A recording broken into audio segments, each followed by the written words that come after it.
Hi, I'm Tom Woods, and you're listening to the Libertarian Christian Podcast. Welcome to the show that gets Christians thinking about faith and politics. Get ready to challenge the status quo, expand your imagination, and tackle controversy head on. Let's stand together at the intersection of faith and freedom. It's time for the Libertarian Christian Podcast. Welcome to another episode of the Libertarian Christian Podcast, a project of the Libertarian Christian Institute. I'm your host, Doug Stewart, and today we're going to have a conversation about rich people, or actually we're going to have a conversation about what people think of rich people. I have a guest on, Dr. Rainer Zitelmann, who's an historian and sociologist. He's also a world-renowned author, successful businessman, and real estate investor. Zitelmann's books are successful all around the world, especially in China, India, South Korea, and in 2016, he was awarded his second doctorate in sociology with his thesis on the psychology of the super rich. His most recent book, which was published with the Cato Institute, is The Rich in Public Opinion, What We Think About When We Think About Wealth. And that's the topic of today's conversation. Rainer, thanks for being with us. Yes, nice to meet you. So when I saw one of the blurbs on the back of your book, one of the endorsements, it said that this was Atlas Shrugged with data and footnotes, or Atlas Shrugged with numbers and footnotes. And I was like, I have to read this because I know that Atlas Shrugged has this very, Ayn Rand's characters are very much made to be hated if they're rich, right? And so this is a book about what's actually happening in the real world, not just in the fictional world of Ayn Rand's mind, but what's happening in the real world with respect to the wealthy. And before we get into like the details, what motivated you to write a book on this topic? I think there were several reasons. I had one experience. I'm based here in Berlin, and on the 1st May, there was a demonstration with posters, and the posters claimed, kill your landlord, kill your landlord. And I'm a landlord myself, and I wondered what would be the reaction if somebody would show a poster like kill, for example, black people or kill disabled people. Everyone would be rightly outraged about this. But with killing landlords, it seemed like funny. Or there was another article in one of the most important German news magazine, and the headline was to hell with the rich people.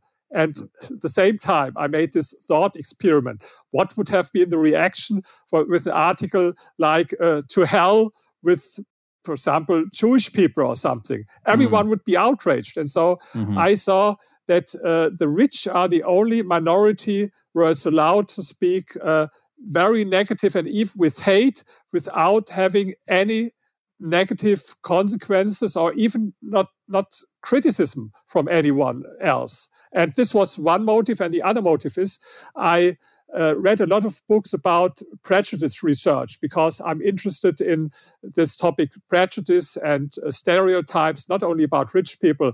I read a lot of books about prejudice against poor people. There is research, but prejudice against black people, prejudice against women, against gay people. But there are thousands of books and thousands of essays or papers in scientific journals. But there was not one book about prejudice and stereotypes about rich people. And this was the reason why I thought, okay, then I should write this book. Mm-hmm.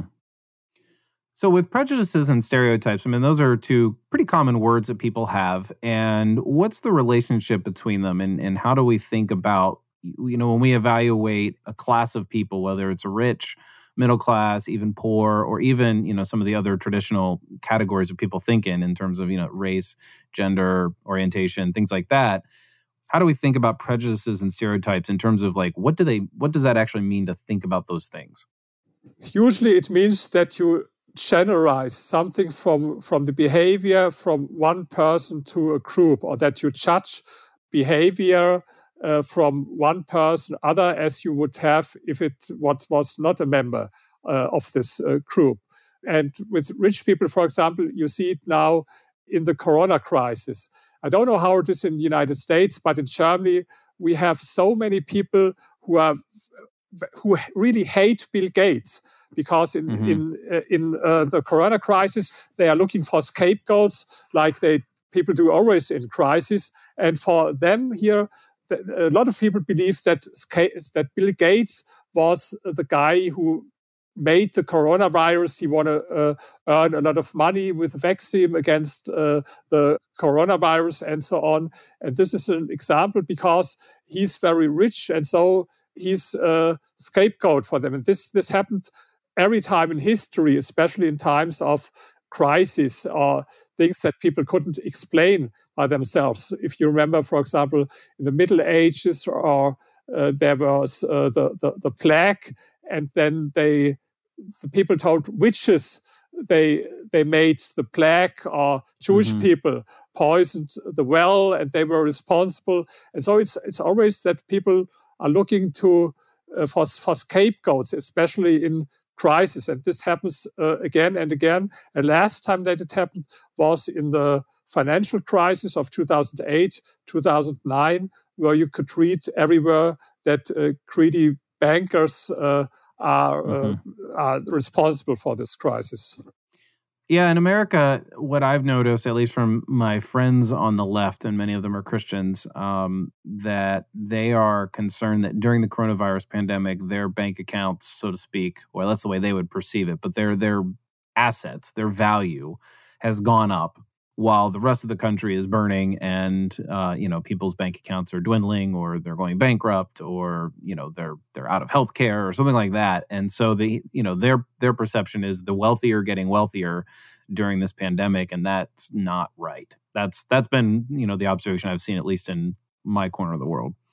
Yes, but I can't understand, because most rich people are invested in the stock market, and in now the stock market goes up again. But generally, if you look at the Dow Jones or the S&P, the S&P lost, and it's not different for rich people and everyone else. Everyone who is invested in stocks got losses as well in the corona crisis. Now it's getting a little bit better, but I think as well for people who are invested in real estate, especially in retail real estate or office real estate, because I think they will be affected through the crisis as well.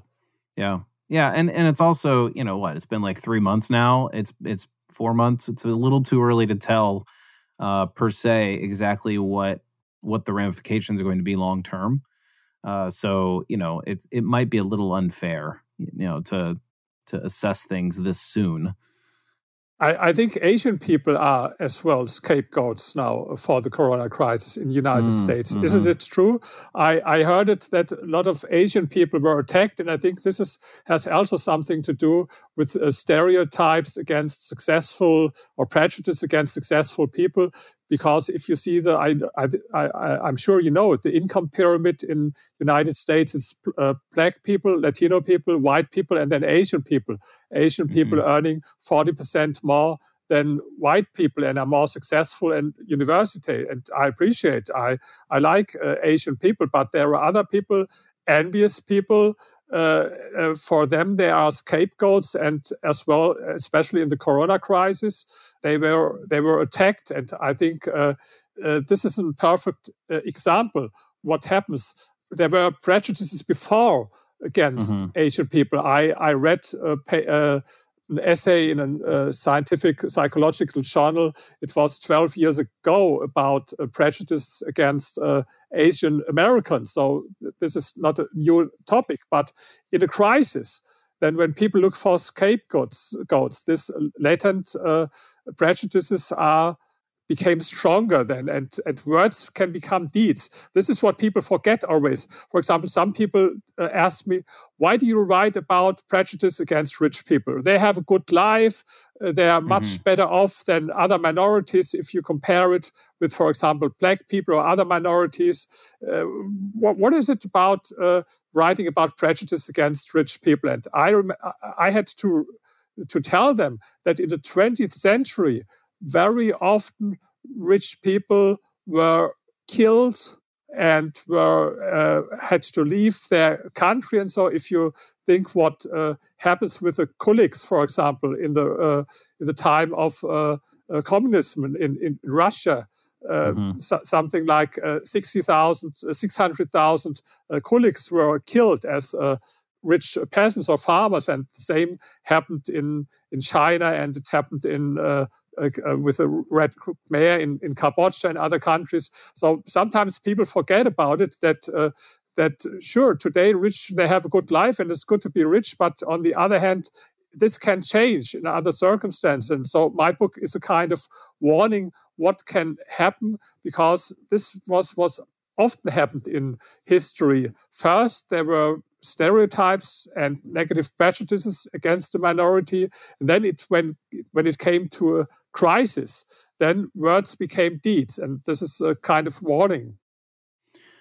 Yeah. Well, one thing in your book that I kind of noticed early on when we're talking about prejudices is that I think there's this, you were kind of mentioning that there's this common perception that if somebody just got to know an individual Chinese person or an individual wealthy person or an individual, any group that they think sort of ill of or not very positively of, that would sort of overcome the prejudice that, that they're just, it's just an error of, well, they just don't know the person or they don't know many people of that particular, group that we're talking about. Yes.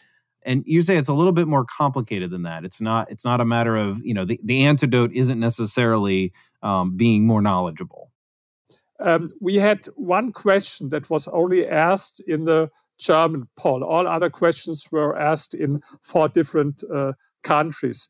And we asked people who knew a millionaire in person, what do you think about the millionaire that you know? And we gave them a list with personality traits. And the answer was 71% said industrious, 71% intelligent, 58% imaginative, 47% optimistic, 45% visionary. So, and now the important thing, the contrast. If we asked the population in general, and most of them don't know a millionaire in person, which of the following are most likely to apply to rich people? And we gave them the same list with traits. The answer was in Germany, 62% self-centered, 56% materialistic, 50% ruthless, 49% greedy, and 43% arrogant. So you see, it's a contrast whether you know people or rich people in person, or whether you don't know them. And the answers are quite different there. Yeah, well, I mean, I wasn't surprised by that, because I think people who know rich people actually realize that that's not the stereotypes aren't exactly correct. So let's jump into the actual crux of the matter here. How unpopular are the rich? I mean, how bad is it?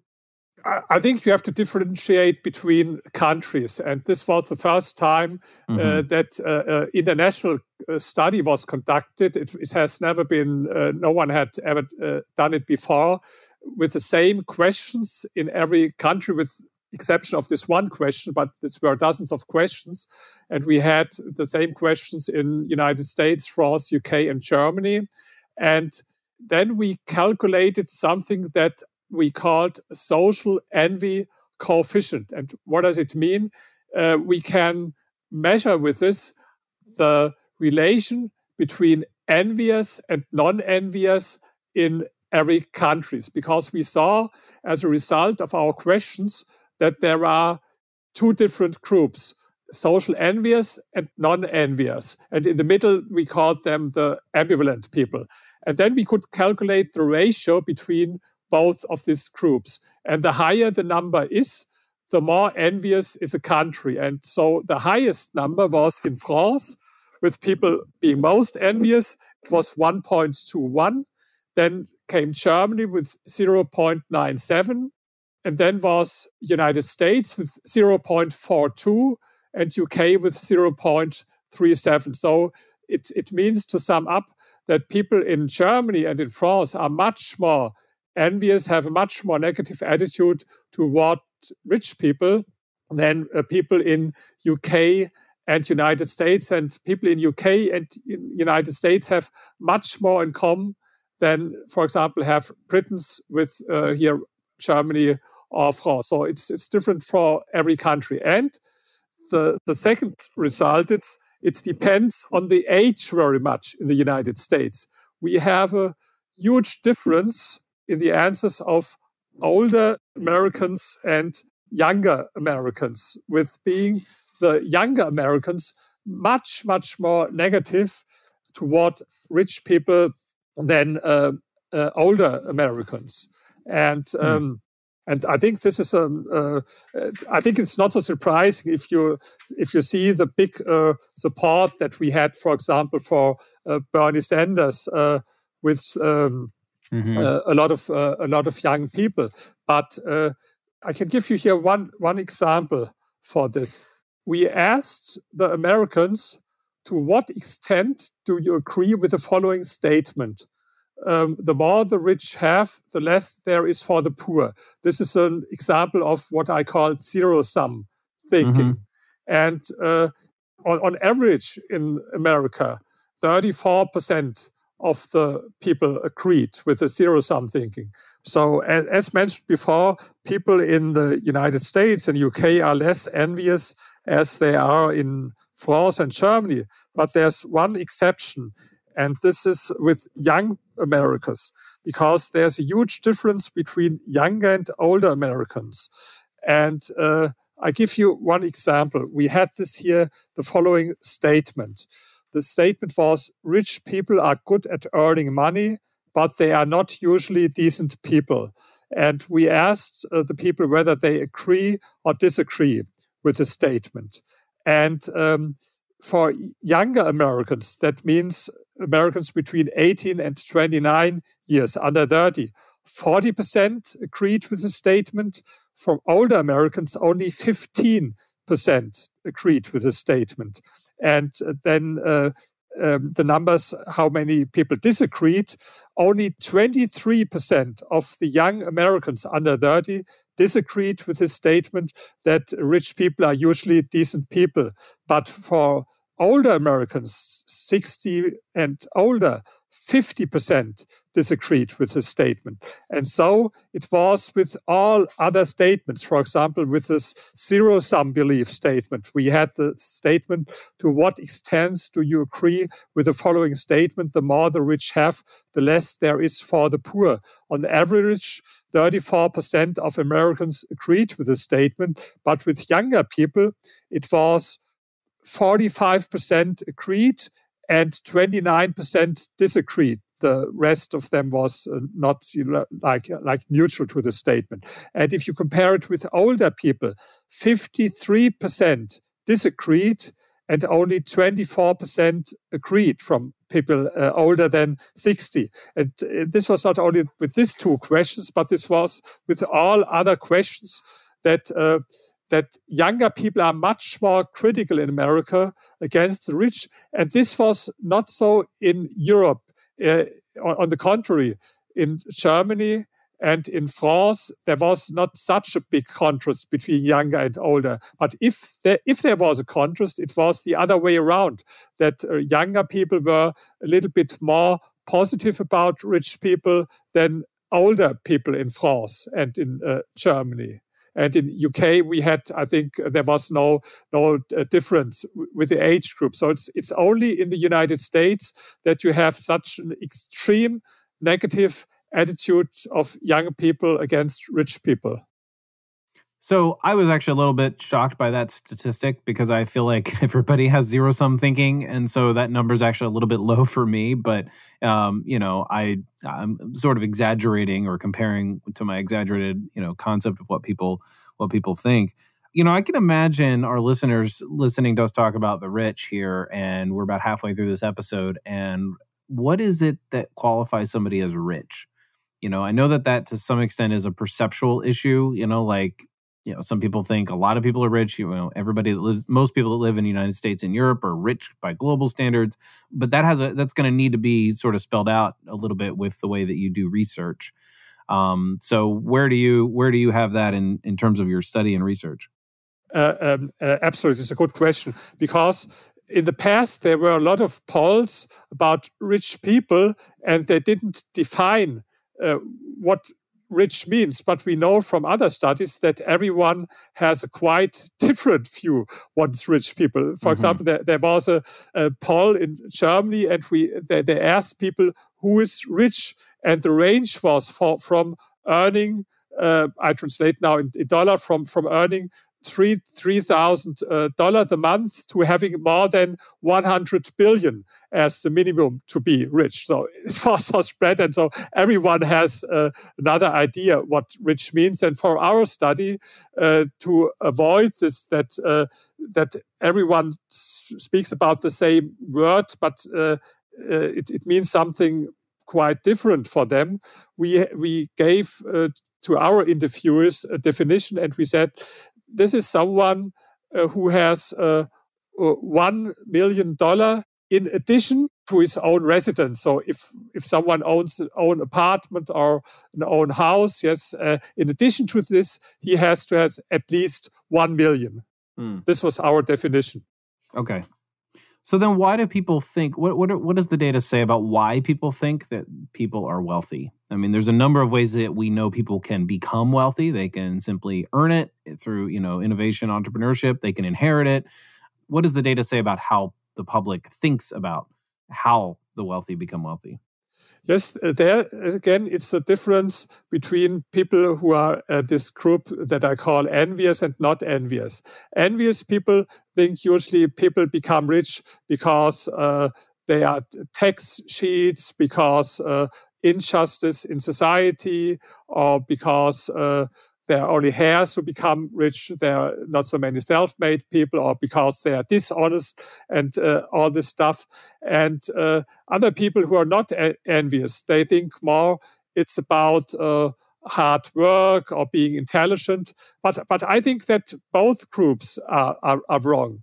Even I think the people who have a positive attitude toward rich people, and they think that hard work is the real reason why someone becomes rich. I don't agree. Sure, we know from research that rich people work longer than, for example, from the middle class. There was research in Germany, and the result was that rich people, they work 30% longer than people from the middle class. But to work 30% longer can't explain the difference why someone has net worth that is maybe 100 or even 1,000 times or more bigger as from another person.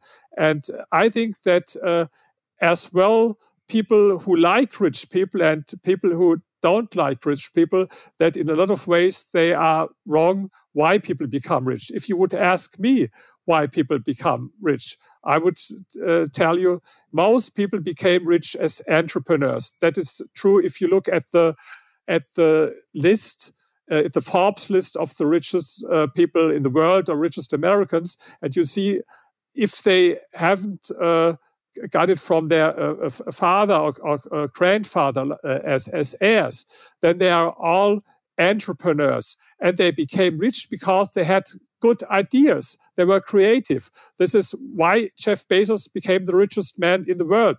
Did he work maybe 100 times or 1,000 times longer as a taxi driver? No, I don't believe so. There are a lot of hardworking taxi drivers. So I would admit maybe a taxi driver, a lot of them in New York, they work as long as hard as Jeff Bezos does. So this is not the explanation. The explanation is that he had a great idea with Amazon, and Bill Gates had great ideas with Microsoft, and Larry Page and Sergey Brin had a great idea with Google, and Mark Zuckerberg had a great idea with Facebook. Or yes, you see, with I think the beginning of a big fortune and of wealth is usually a great idea. Sure, hard work is another thing, but I think that people who like the rich and who dislike the rich, most of them don't understand what is the most important thing, how to become rich. And in my opinion, it's to have a great idea. Well, I would certainly agree. And of course, adding to that, having a great idea and being able to bring that to the good of others. You were talking about your research on envy, and you have a scale of those who are envious and non-envious. And obviously you can't ask somebody, are you envious? Because they're going to say no. But what did your research uncover? Yes, you're absolutely right. You can't ask these people directly. I do it sometimes when I have my lectures, and I ask people if I have their scale from 1, that means I'm not envious at all, and 10, that means I'm extremely envious. And I asked who is between 1 and 3. Almost everyone raises his hand. And if I ask who is between 7 and 10, almost no one raises his hand. And so this is, we know it from psychological research that people don't admit that they are envious. They don't admit it for themselves. Why? Because if you admit being envious, then you admit that the other person has something that you want to have, that you're desire. And then the next question is, why don't you have it? And sometimes this is not very good for your self-confidence to ask this question. But so we had an indirect approach to look whether people are envious or not. And we had a very narrow definition of envious people. And so sometimes people speak about they distinguish between something they called a positive or a good envy and a negative. But we had a very narrow definition. And this means social envious are not primarily motivated by the desire to improve their own situation in order to close the gap between themselves and the rich, but they are more concerned with making the life worse for the rich and take something away from them. And now the most important thing, even if this does not create any personal benefits for them. I will give you an example for one of the questions. We asked people, for example, we gave them the following statement: I think it would be fair to increase taxes substantially for millionaires, even if I would not benefit from it personally. And for example, in Germany, 65% agreed. United States, 47% agreed. France, 61% agreed. Or we had another statement. This was, I would favor drastically reducing managers' salaries and redistributing the money more evenly among their employees, even if that would mean that the employees would get only a few more dollars per month. So it's the same principle, to make the situation worse for one, but I have no advantage, only $2 or $3. And for example, in Germany, 46% agreed. In the United States, 31% agreed. In France, the most envious nation, 54% agreed with the statement. And the last example I want to give you, it's about Schadenfreude. We asked the people, when I hear about a millionaire who made a risky business decision and lost a lot of money because of it, I think it serves him right.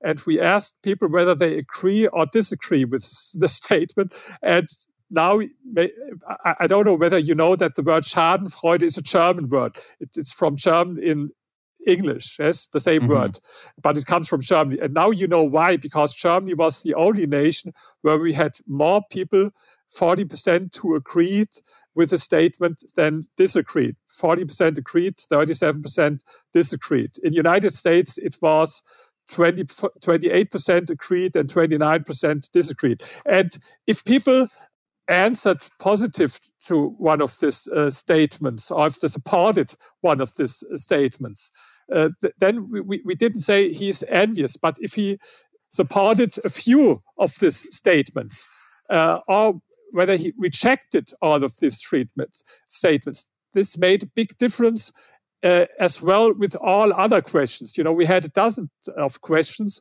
but we found out that how people answer these 3 questions makes a difference with all other statements. For example, with zero-sum thinking and how they judge personality traits of rich people. And so in the end, we had these 3 groups: the envious, the non-envious, and the ambivalent people. And I think I spoke before about the social envy coefficient that we calculated as a result of this.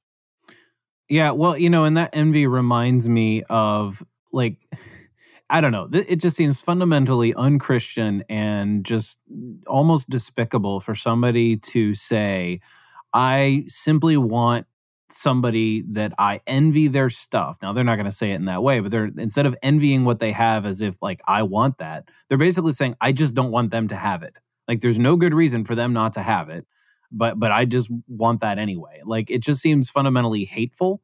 Now, obviously people, they're going to justify it through things like, well, we need to have equitable systems and, inequality is a problem, et cetera. But it just, in terms of an attitude, it just doesn't seem very charitable at all to consider anybody, in that way and just say, I just don't want them to have what they have. It's not like, oh, good for them. I hope I can get that someday, or I hope more people can get that someday. They're just, Absolutely speaking terribly of other people. So one thing that I've actually had this thought while I read a little bit before I read your book. I read Capitalism and the Jews by Jerry Z. Muller, and it occurred to me as you talked about scapegoating in your book, which honestly I didn't know that would actually be one of the topics, and I'm really glad that it was.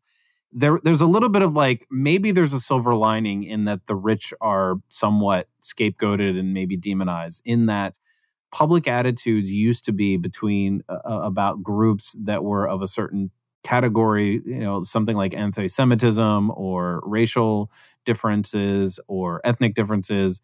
And maybe there's like, in terms of prejudice against people, being prejudiced against the rich really, I mean, is it sort of like the new anti-Semitism? So it's probably not as bad because it's not going to lead to such atrocities, or am I kind of like giving too much credit to the evolution of prejudice?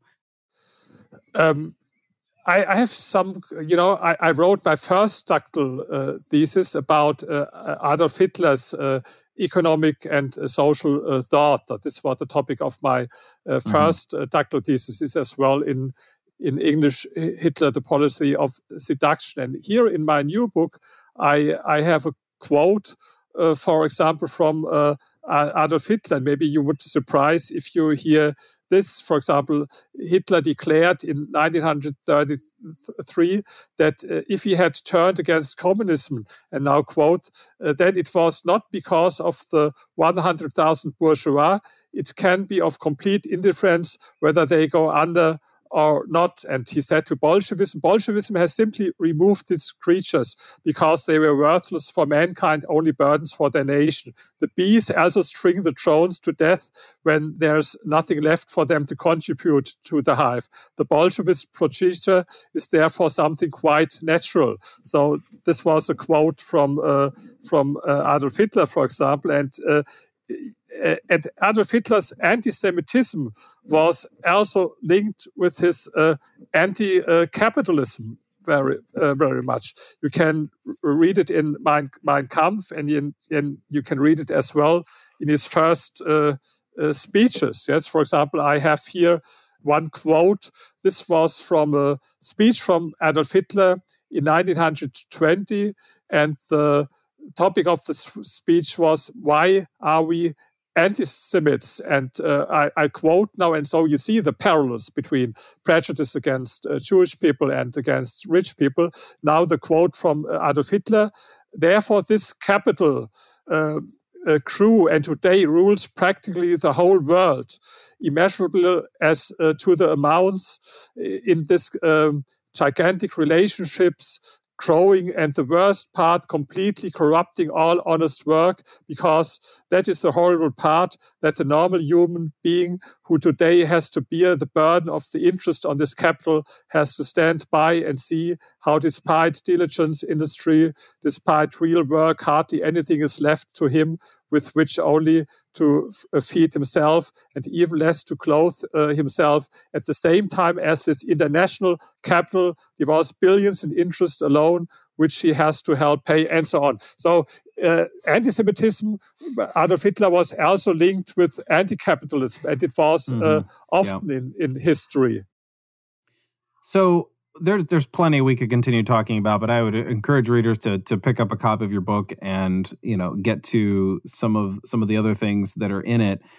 There was one sort of ironic point made at the very, very end of the book. And it's answering the question, like, why is the perception like this? And there's a little bit of like, well, the rich are to blame for their own perception. Can you explain that? Like, what responsibility does the rich have in terms of like, well, you look this way because you don't defend yourself, is sort of what I read you saying. Is that right? Yeah, yes, absolutely. I think the rich should learn from other minorities. Look, for example, how the attitude changed towards gay people, for example, in the last 50 years, or to other groups in our society. How attitudes changed maybe towards women or towards black people. And in all these cases, it was the effort of these minorities who did something against these prejudices and stereotypes. There were, for example, a lot of Jewish people who did research about anti-Semitism, and a lot of women in research about gender prejudice and so.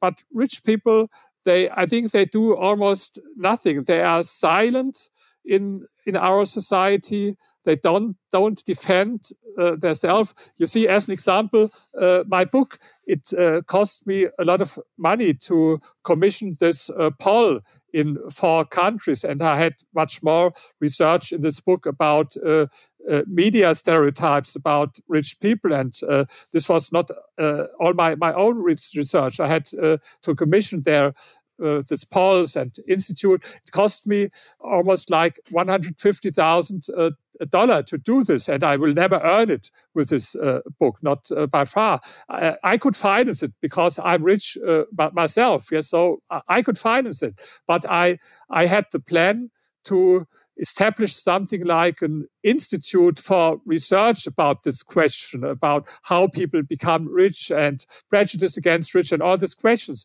And I tried to get support from other people, rich people, and I know a lot of rich people, but I got no one who wanted to support it. Maybe it's harder in Germany as it is in the United States, because in the United States you have some of these libertarian think tanks. But I can tell you, even, I don't want to mention any name, but even from some of these libertarian think tanks, if I sent them the book, one answered me, "Oh, I don't think that it's a real interesting topic for us, because rich people, there is a lot of reason why there are prejudice against them. Look, their bailout in Wall Street, and look what Bill Gates did." And this was not from any leftist people, so it was from libertarian. Yes, so Yeah, where right. I would never expect this, that you even have there this prejudice and this stereotypes. And I think rich people should learn from other minorities. If you want to change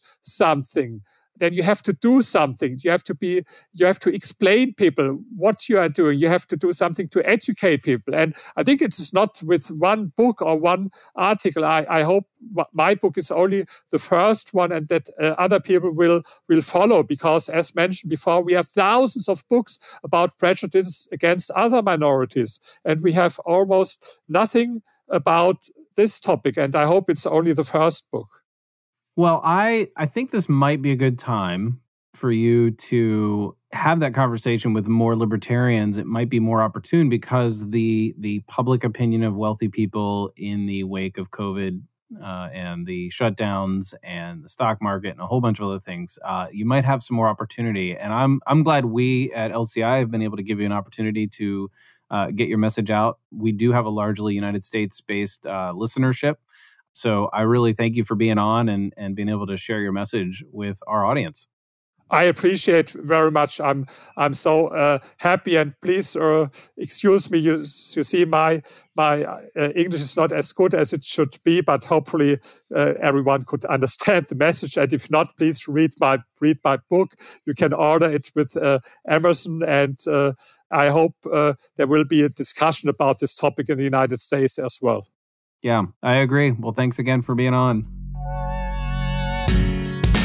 Thank you for listening to another episode of the Libertarian Christian Podcast. If you liked today's episode, we encourage you to rate us on Apple Podcasts to help expand our audience. If you want to reach out to us, email us at podcast@libertarianchristians.com. You can also reach us at LCI Official on Twitter. And of course, we are on Facebook and have an active group you are welcome to join. Thanks for listening, and we'll see you next time. The Libertarian Christian Podcast is a project of the Libertarian Christian Institute, a registered 501c3 nonprofit. If you'd like to find out more about LCI, visit us on the web at libertarianchristians.com. The voiceovers are by Matt Bellis and Catherine Williams. As of episode 115, our audio production is provided by Podsworth Media. Check them out at podsworth.com.